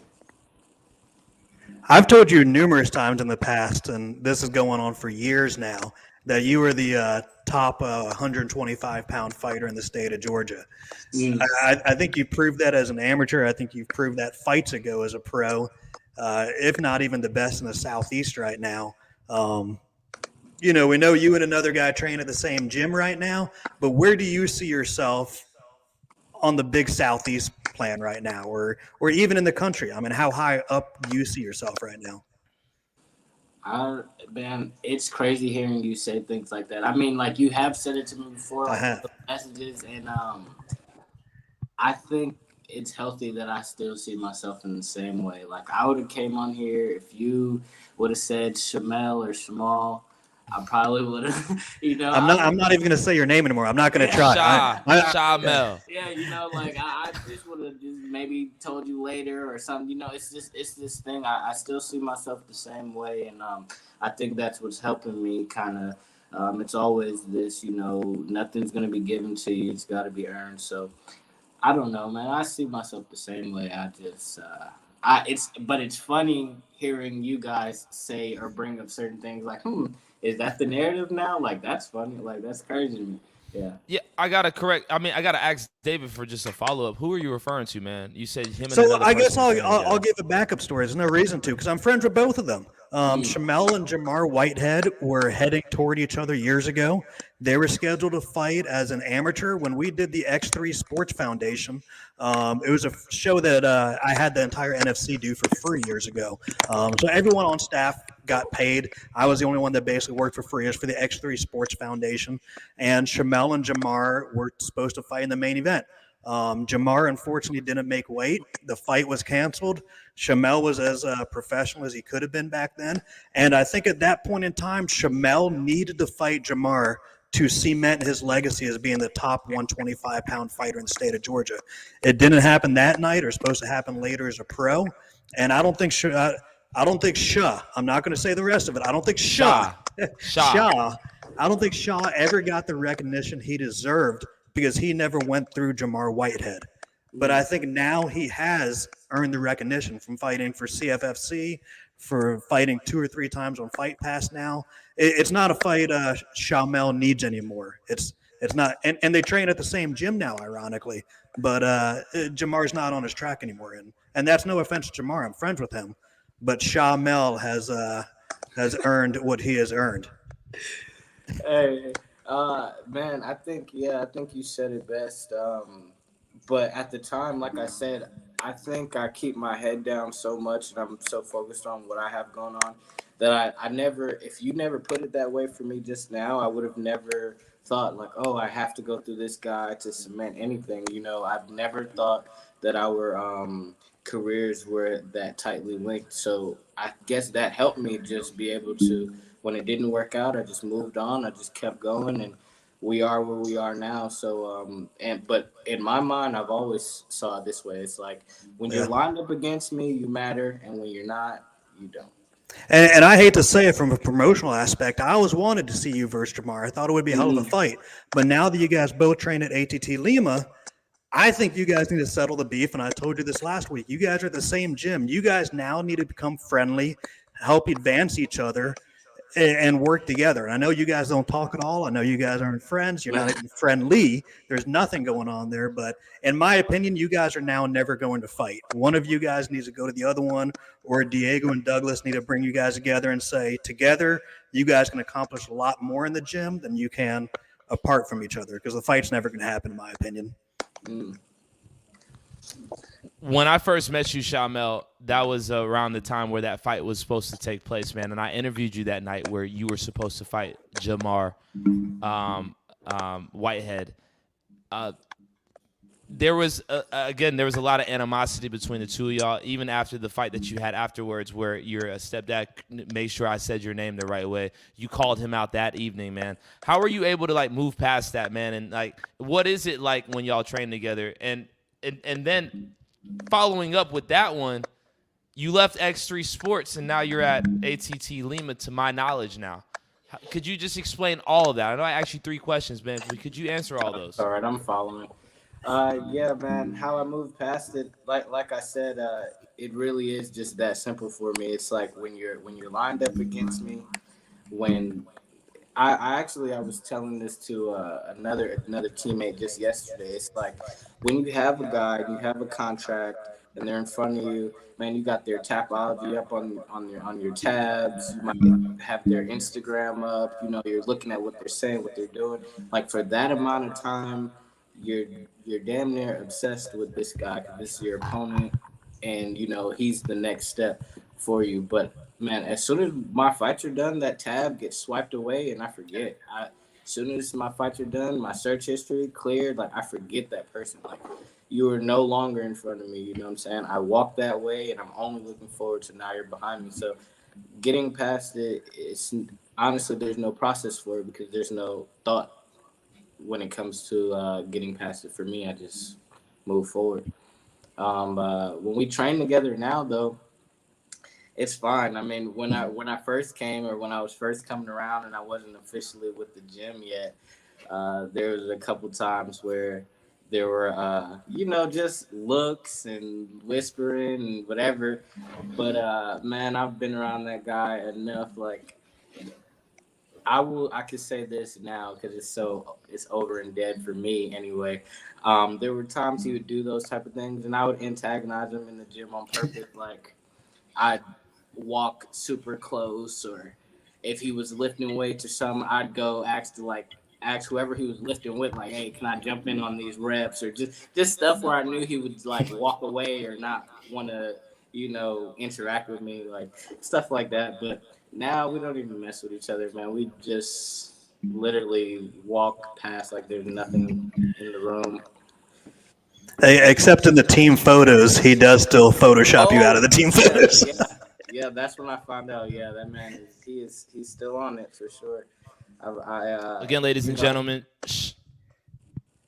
Yeah, my bad, man. Cut you off, brother. But yeah, no, that's when I found out. I never look for things when it comes to him, but he does come up from time to time, and people send me like screenshots of him scribbling me out of team photos and things like that. Interesting, because I've actually seen that before. I was always wondering who was scribbled out. But again, ladies and gentlemen, Shamel Bodman Finley joining David Oblas and me, Julian Virgin, here on NFC Now. Shamel, you're 5-1-1 as a professional now. Your first ever professional bout came in the NFC, where you took a defeat. Then you followed it up with a victory, and now you've been on a streak ever since, man. How are you able to bounce back from that first loss? Man, man, I heard Kamaru Usman. I think I heard him in an interview one time, and I guess those words really resonated with me. I think the uh, the way it feels to lose is it outweighs the winning like tenfold. Like you can remember, and I think that's kind of in life. Like people have this way of like kind of sticking on to like negative emotions. Like you can feel and remember those things more clearly than like some of your highest highs. So like for me, man, that loss that hurt so bad. I can tell you all this stuff now. It's so crazy. So we had a party bus after. It was already booked. I swear I was. You go in a fight, you think you're gonna win. If you don't, you got an issue already. So anyway, we had a party bus, and I won't make the story too long in detail. But man, when I say I got, can I curse on here? Yes, Absolutely. I do. I do. Julian doesn't. I got fucked up, man. I'm not gonna lie. But here's how. Like, I got on there. It's after the fight. They're passing me drinks, and I'm not saying no to anything. So I'm mixing, like shot after shot. We had the party bus for maybe like 2 hours. I remember the first 30 minutes max. Um, I woke up in different clothes. I woke up in a hotel room, a nice hotel room out in Atlanta somewhere, like on one of the top floors, had a view and everything. So I don't know who took care of me like that, but apparently they told me I threw up everywhere in my homie's car. This is we I have not confirmed this. I don't believe it, but they say I pissed myself. And yeah, man, it was crazy. So that whole thing. Even after the fight, my eyes were hurting. I couldn't cry, and I think that's why. Like I don't know what that was about, but every time my eyes would start watering, it would hurt, and that led everybody to giving me shots to dull the pain. But anyway, man, that shit was so memorable, and I think that was just day one of never again. So what is next for you now? I mean, you've now won 2 or 3 fights on UFC Fight Pass. Has CFFC talked to you about what's next? Do you have anything with them, or what are you looking for next? I have spoke to a lot of people about what's next. It's crazy when you realize how many people can actually get in touch with you after certain things. But I'm not sure how much I'm supposed to or can talk about what's next. But I will say that I am not fighting again this year. I have to say that because nobody believes me. They think I have a problem now at this point. Because I've said that at least twice and I kept going. So anyway, I'm not fighting again this year. I'm gonna rest, not relax, but just rest, heal up. It's bulk season right now. It's cold outside. Time to get my little, time to put some weight on, and I'm gonna do that, and I'm gonna actually get better. Cause I fought 6 times this year. So when you really do the math, it's like for every month that I wasn't fighting, I was training. You get what I'm saying? So how much better did I really get in between fights? How where was I? How much was I able to level up in between? I would love to see how much I can level up with more time in between the fight. Well, Shamel, as you said that, man, I thought about when I interviewed you earlier this year, man, at X3 before your fight against Ramondo Scott. You told me that the plan was to be active, man. Your mother and I, we sat there and we just talked about how, the plan was to be active, and now we're sitting here in October, man. You said you have 6 fights this year. I got to just tip my cap to you and say respect for you just putting in that work and being a man of your word. But, I mean, it's also just a testament of like, yo, you said it, you meant it, and you achieved it. So if you don't want to fight the rest of the year, man, you definitely deserve to take some time off. Thank you, man. Yeah, at the beginning of this year, I also heard something else that said it said something like it only takes a year to change your life, and I guess like those were the main 2 things that stuck with me, man. Just like the loss being, me feeling that way more than any victory, and then it only takes a year to change your life. So once I started putting those things, as a constant in the back of my mind, it was easier for me to like. I made this year very dialed in, very selfish, very one track minded and tunnel visioned into where we are now. Indeed. Again, ladies and gentlemen, Shamel Badman Finley joining us here on NFC Now. Before one of my final questions to you, man, is every time that I see you, I see your mom, and every time that I see your mama on socials, she's talking about you, man. Could you just talk about the importance of your mother?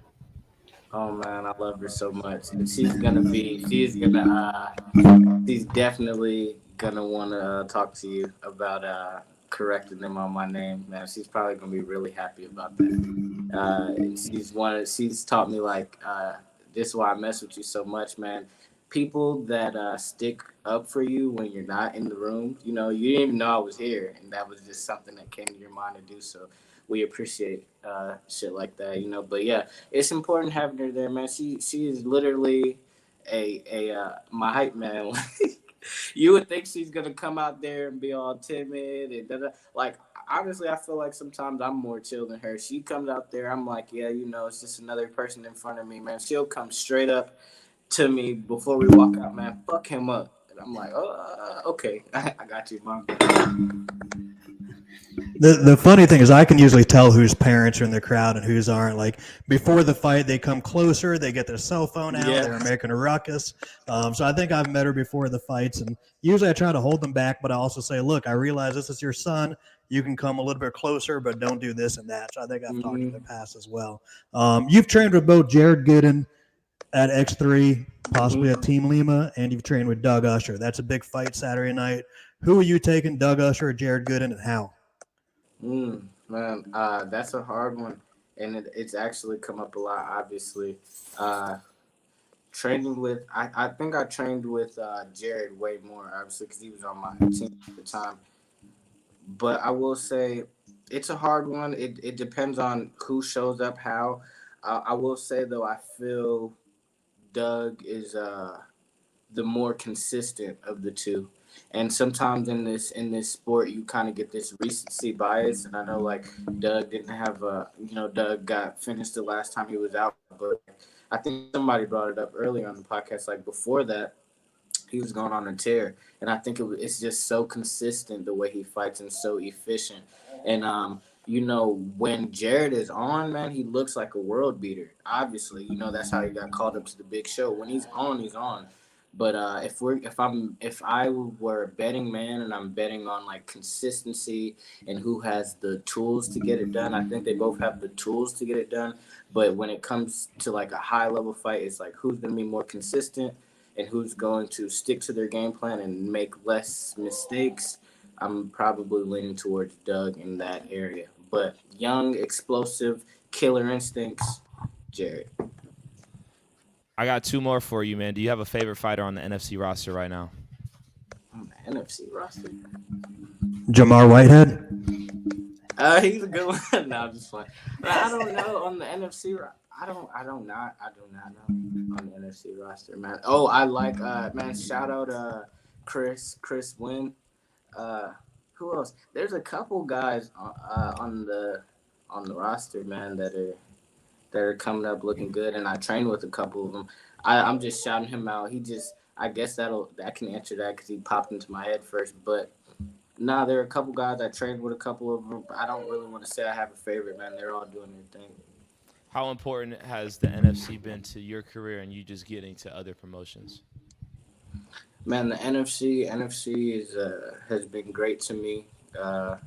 We had, like I said, I've always felt, even before I was having these types of conversations and before I knew you guys, before I knew you, Oblast, like before I was able to have these one-on-one conversations with you guys, I always felt like, it's okay if they don't know you. It's okay if they don't, it's a process. You have to earn that. And so, like, I feel as soon as I did, some of the necessary things to be in this position, it was all love. So NFC has been great to me.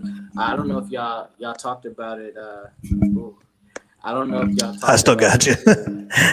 But yeah, I brought it up to you like a couple weeks ago, talking to Coach Brett at Compound Wrestling. Man, the things you've done for Georgia's MMA community and fight community, period, man. I think more people need to know and learn about that, and it'll bring a bigger appreciation to you and what NFC has going on.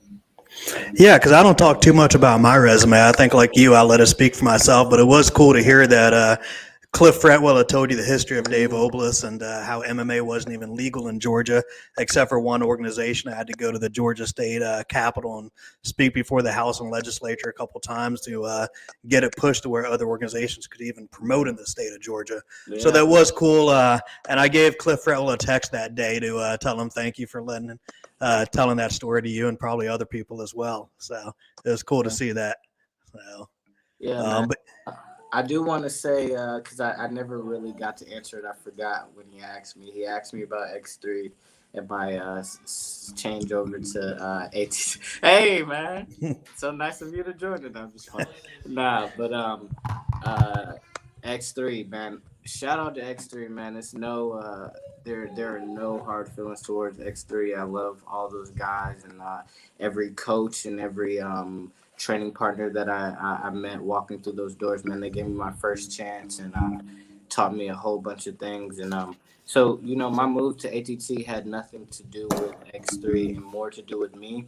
And I love it over at ATT, man. From the first time all year, I finally had a coach from ATT come with me to a fight. Because, all year, really, I've just been training by myself, training with some of the old X3 teammates, but it's really been my wrestling partner from high school.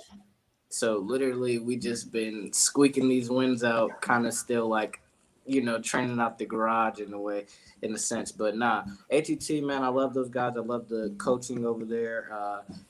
Diego, Douglas, Cody, Trayshawn, all these like high-level guys, man, giving me advice and giving me the chance to just work and believing in me. Coach Brantley, that's who came with me, man. He's amazing, and I think we're gonna do great things together over at ATT Lima. Coach Brantley will definitely be on the NFC Now pod here soon, man. I've been talking to him, man, and I think it's so dope the way that fighters like yourself speak so highly of him and him just taking that trip down there with you outside of his family. I know he has 2 boys and a wife, but him just taking his time to be in everybody's corner, man, especially yourself, as you gained another victory via TKO in the second round, man, for CFFC this past. And, just – we rooting for you, bro, every day of the week, man, and we appreciate you for just always just putting on for the NFC, man, putting on for you and putting on for your family, man. So make sure when you see your mama, you tell her I said hello. Thank you for joining us this evening. And I'm happy that we was able to have your first ever podcast with us, man. Thank you. You know it, bro. Again, ladies and gentlemen, Shamel Badman Finley. Did we get his name right? You like that? I'm not saying anymore. I'm only saying Mr. Finley. I'm not doing the first name. I'm just Mr. Finley from here on out. Look, I'm scared to say your name right now. So somebody said thanks for getting his name right. That's crazy. So I know this next guy's been raiding in here a while. Drew Fitchin. I think he just got done with class. I don't see his video, but he said once we pop him in, he will get his video working. Looks like his audio is not on either. There he goes. The man we have never seen before.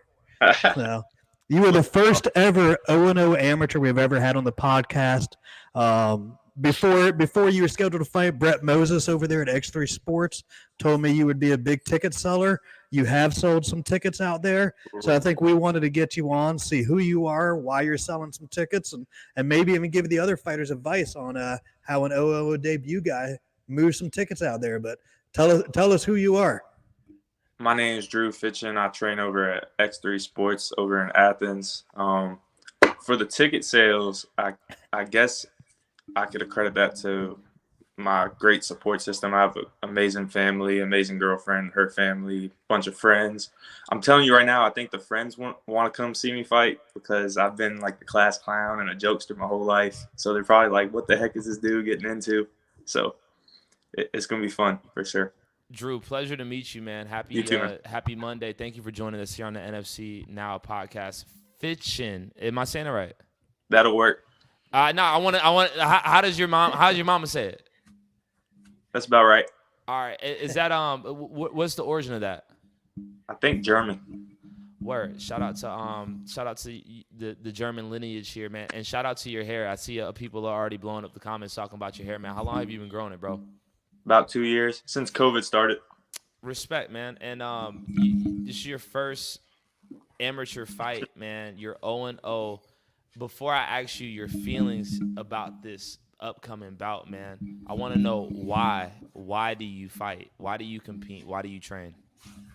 Well, to be honest, it just like most people, it all starts like you're watching the fights with your boys and stuff, and you know, you get that little feeling inside, and you want to go out there and do this thing yourself. So that's probably the main reason is I started watching fights with my brother and his friends like a couple years ago maybe, and I was thinking in the back of my head, yeah, maybe I could do this. And one day on my drive home from work, I was driving by and I just worked a 12-hour shift, and I was driving by and I saw X3 Sports, and I was like, you know what, I'm gonna give this a try, because I didn't have much else to do, and I went in there and I was grinding it out, and now I'm here. So that grinded out phase, man. I know.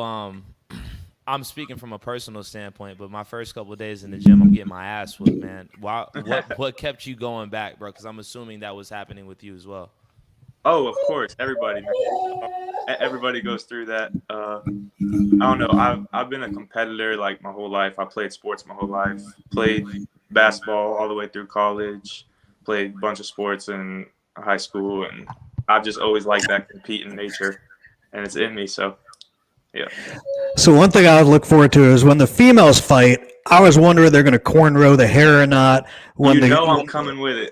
That was my question. What were you going to do about the hair? Because I've seen guys and the hair gets in their face all night long. So what is the game plan, and when is it going to take place? Oh, I'm cornrowing my hair the night before. We're getting right. Have you done that before? It's not your first rodeo ever cornrowing it. Oh, it is, but I know it's gonna be tight. I know it's gonna be tight, but it'll keep me focused, you know. You got a reputable person doing it. Well, we'll see. What are you looking forward to Saturday? I mean, it's your first. Do you have a wrestling background or anything like that, or no. Former athlete? Yeah, former athlete. So no, but I don't have any backgrounds in martial arts. But I've been training Muay Thai, Jiu-Jitsu. I've been working a lot on my wrestling, more so my wrestling defense, as opposed to like shooting and going ahead and doing that, because I have more of a judo experience instead of wrestling. So just working on defending the doubles and singles, and been getting that in lately. What's up, Julie? You've been putting in this work ahead of the fight, man. This is an amateur fight, brother. Like, outside of competing, what do you do? Oh, so actually, I'm going to PA school in January. I don't know if y'all know what a PA is. It's like a doctor's associate. So yeah. So when we have the fights, my doctors are Dr. Jeff Traub, Dr. Chris Haratsky. They're the two main ones. Why can I not even remember her name right now? The third one, Dr. Andrea Hill. But they're all orthopedic surgeons, and Megan Heminsky. So they're all orthopedic surgeons, but lots of times they're bringing a PA. So this Saturday we've got Dr. Traub there, and he'll probably have 2 or 3 PAs with him, cage side. So yeah. All right. Yep. That's what I'm gonna be. How do you? So you're not working the fight. You can be a PA for us to get more accustomed to being cage side. Yes, sir. Drew, how old are you? 23. I turned 23 in June. Word. And you're 23 years old. You sold a ton of tickets, man. Your girlfriend's family's coming out. Your family's coming out, man. Like, what are the emotions about to hop into a cage against somebody that's looking to take your cornrows out? Take my cornrows out? What was the question? That's all I heard was take my cornrows out. No, I was saying, like, what are the emotions? Like, you have your whole entire family coming out. You got your girlfriend's family. Like, you have a lot of people coming out here to, like, watch you step into a cage, man.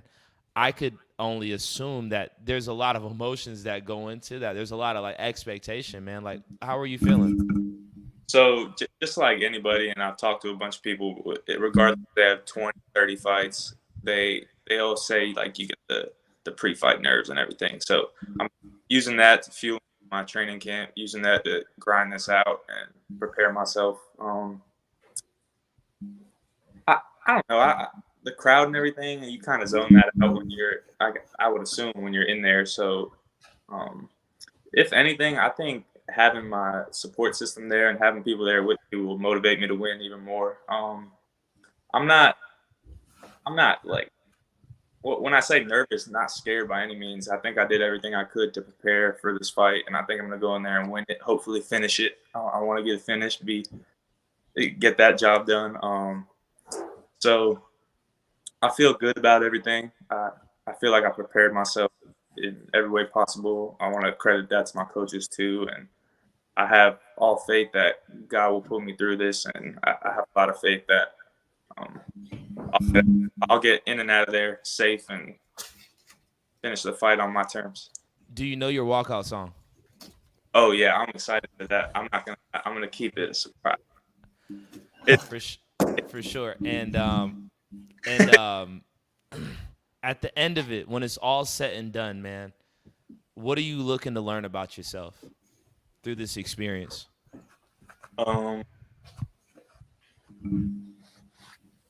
I don't know.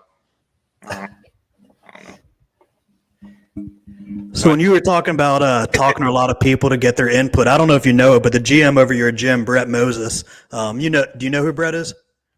Brett, yeah, that's the guy. Okay. Who at our spot. So he used to own a company called Fight Party Productions, and him and I used to be the two biggest fight promoters in the state of Georgia. Brett and I used to absolutely hate each other, but now we're friends. But it goes to, if you're looking to talk to people about what it's like being cage side in the fight and the emotions, I don't think you could probably have a better person than Brett Moses over your gym, because he has been cage side for more fights than I have. He's probably been cage side for thousands of fights. So if you're looking to find out the ritual of weigh-ins, day of the fight, what to expect, he'd probably be a pretty good person to talk to. And then my other question is, when are you taking your blood and eye test? Because I ask every fighter that on fight week. You haven't taken your blood and eye test yet. I sent them both over. Well, actually, I haven't sent the eye test. That's done. I have the paper filled out.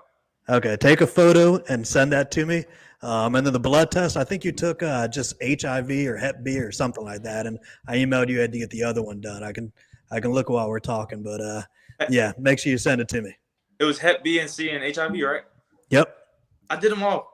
Okay, then I'll double check. Maybe you did. So right. I think it's because the commission. I'm looking at it now. Damn it, where are you? Okay, you did. I sent it to Matt. He hasn't updated it because today is a holiday, so I just need your eye exam. So send me your eye exam and a photo. Got it. Drew. What's up, dude? Like most people, man, we haven't seen you fight before, man. You're 0-0. Mm-hmm. If we're just a random person that's in the NFC community or just on the streets that's looking to watch a really dope fight, why should we come watch you fight this Saturday, October 15th? I'm coming out with something fun. We'll say that. Hey, man, well, we look forward to watching you compete this Saturday. Yo, thank you for being our first 0-0 guest to come on the podcast, man. Like, you definitely inspired. I don't know about David, but you inspired me to continue to just talk to people who are just stepping in the cage for the first time.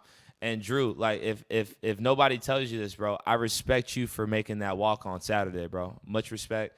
We wish you the best. David? That's it. Be there weigh-ins Friday 1 to 3. Plan on there being traffic. Don't be late. You only get 2 hours of weigh-in.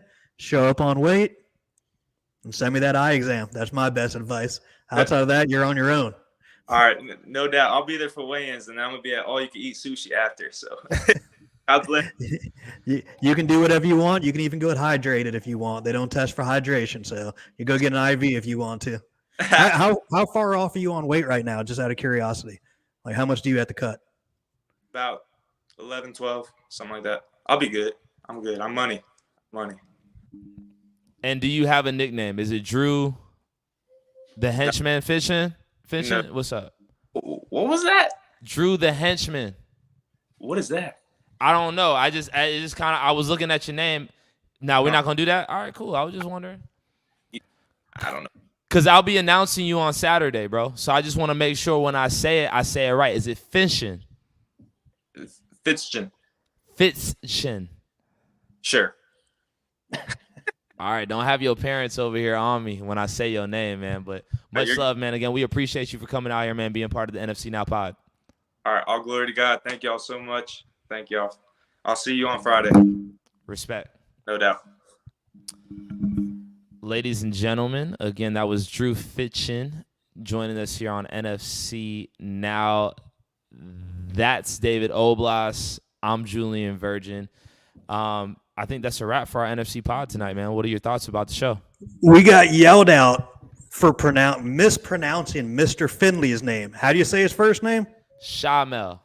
You call him Shamel. I call him Mr. Finley. We got yelled and torn apart for that. But then Drew don't give a shit how we pronounce his name. He says whatever you want to say. You just enter. You call him in as Drew when you call him to the cage. I wouldn't even play with the last name. Now coming to the cage is Drew. Period.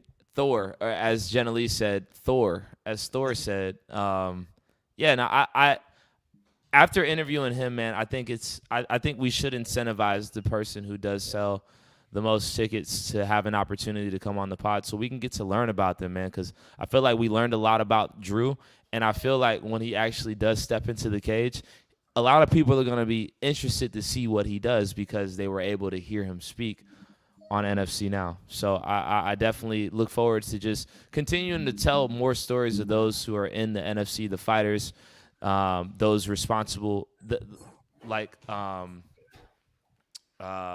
I'm losing his name right now.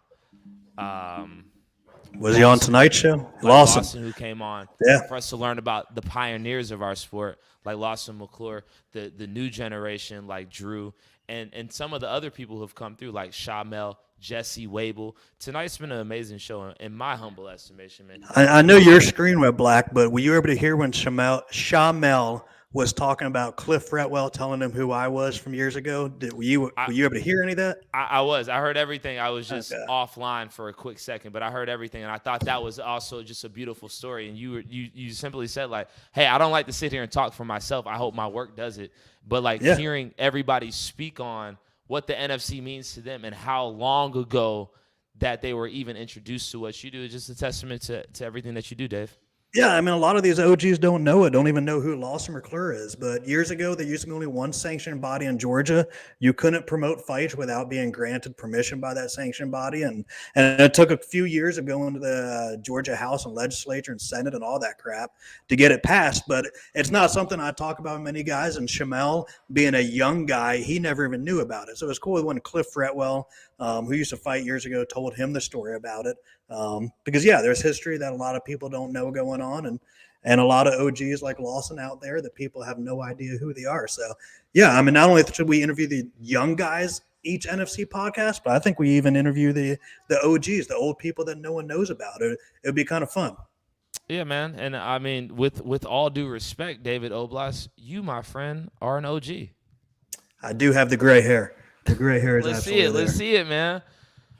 I don't know which way to turn. Ooh, you got hat hair for sure, man. But you still the man, CEO, founder of the NFC, David Oblas. David, man, before we part ways tonight, man, why should we come out October 15th for NFC Fight Night 150? I think this Saturday has a lot of dynamics. It's the Doug Usher versus Jared Gooden fight, as we've done the biggest fight in the decade here in Georgia. Both guys have been on the big course there. We've got jiu-jitsu. We've got the first ever tag team jiu-jitsu in the cage, which means there's going to be 4 guys in the cage at a time doing tag team jiu-jitsu. We've got the first ever wrestling in the cage. We've got a girls fight as the co-main event. So we've kind of got everything: MMA, Muay Thai, wrestling.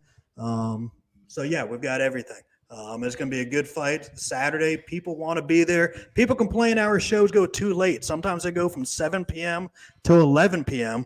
This show is a 5 to 9 p.m. show. So if you've ever bitched that our shows go too late, come support this show, because it took a lot of negotiating with the owner of district to allow us in earlier.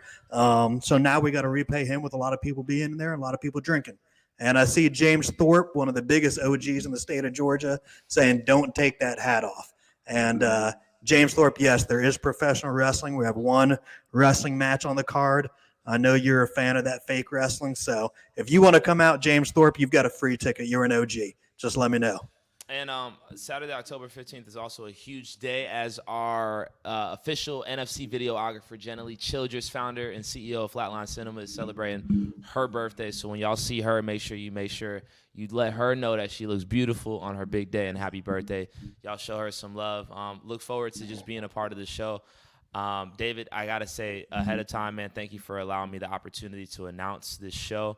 As our guy Jose Enrique Santiago is still in the process of undergoing a transplant. Unfortunately, I heard that transplant was postponed due to a COVID diagnosis. But as a part of the NFC community, we have to always make sure that we update you about our guy Jose, the voice of the NFC for the last couple of years, man.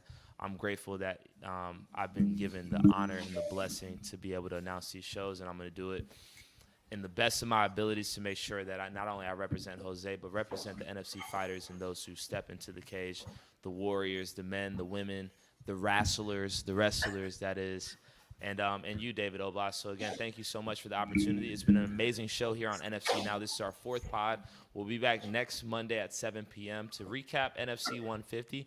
And we look forward to seeing you this Saturday, October 15th at NFC 150, which will be taking place at District Atlanta. Is it 269 Armor Drive?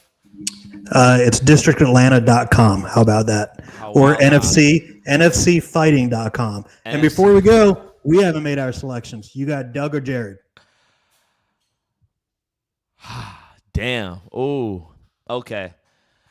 I agree with what a lot of these guys are saying. Jared has that youth on him, that youth and explosiveness, while Doug has that old man strength and that wisdom. And just by going around and seeing everybody talk and watching them both compete, I think that Doug is going to have that old man advantage, while Jared is going to have that young man strength advantage. And I'm interested to see how it takes place. Being that I'm announcing, I'm not going to take a pick. I'm just going to be an independent journalist right down the center. I look forward to watching them come out this Saturday evening, and we'll recap it on Monday. How about that, Dave? What you think about that? Who you got, brother? I'm going to make it simple. I got Doug Usher. Simple as that. I like them both, but I think Doug wins it. So that's all I got. Hey, man, let the chips fall where they may. Look forward to everybody coming out. And on next week's show, because we failed to do this, and I'm not going to blame you. I'm going to blame myself. We would love to hear your feedback on this show, man. We're going to have a segment here coming up where we can chime people in. And I don't know where we were supposed to post that link today, Dave, but we would love for those that are in the NFC community to come on the show just for a quick segment. We'll call it our pick segment, for our NFC pick segment, to where we can literally just get you in the stream and you make your pick and tell us why. Instead of us having to make the picks, you come on. We'll have a 10-minute segment where we'll just kind of just have a flash, like, boom, you come on, tell us who you got and why, and we'll keep it moving. But until then, y'all just continue to just be a part of our dope-ass NFC community every day on Facebook and on Instagram. Just continue to comment. Again, shout out to our guy, Mike O'Kelly, for just, getting everything popping on the social side. Shout out to Jenna Lee Childress for continuing to put out these dope promos and promote these fights. And shout out to the man himself, David Oblas, man. We appreciate you, brother. Look forward to seeing everyone this Saturday. Until the next time, NFC Now podcast, we are out. Peace.